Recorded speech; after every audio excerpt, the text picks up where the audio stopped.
So we're shooting this about a month into the new year when most people have their resolutions gone already. So many people want, okay, this new year I'm going to start eating better, I'm going to live healthier, and they start a diet. And there's many of them out there.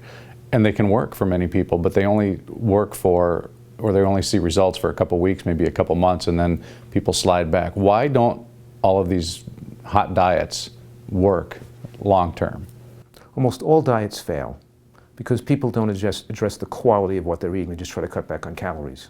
And they get unrelenting cravings and desire to overeat more. You can't. It's like telling you to breathe, instead of breathing at 14 breaths a minute, try breathing at 12 breaths a minute. How long can you maintain that? After a while, you're going to be gasping for air. You're going to always be uncomfortable? You're going to always eat less calories than you feel comfortable eating? You're going to try to always eat and always be hungry and always be weak and fatigued? You can't maintain that. What we have to do is make people desire the right amount of calories, and that's only from eating a healthy food.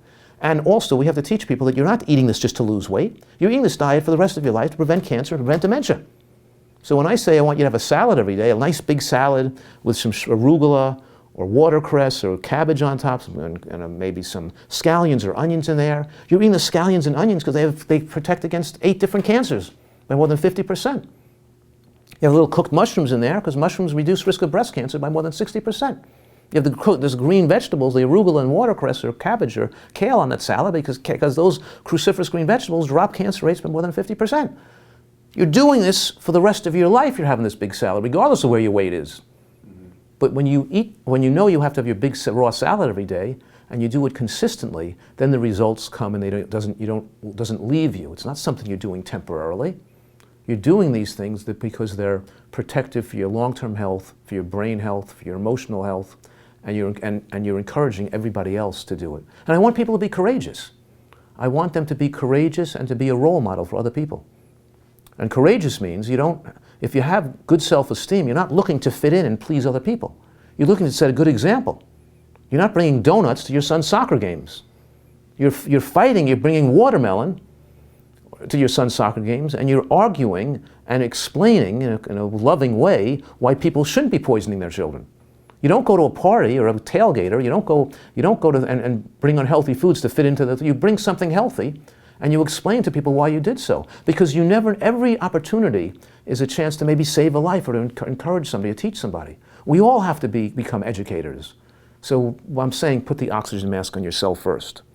Be a great example of good nutrition and great health.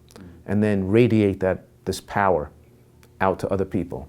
We got to change America, and everybody has to join. Everybody possible has to join in to help make this change occur. We're talking about saving lives here. We're talking about people dying every 15 seconds. We're talking about people suffering and people in nursing homes after a stroke at the age of 40, 50, and 60 years old. We're talking about people getting diabetes at younger ages. We're talking about dementia happening at younger ages. We're talking about the most obese and overweight population in the history of the world. We're talking about tremendous destruction to our gene pool. And when we eat poorly and get sick, our children are even sicker.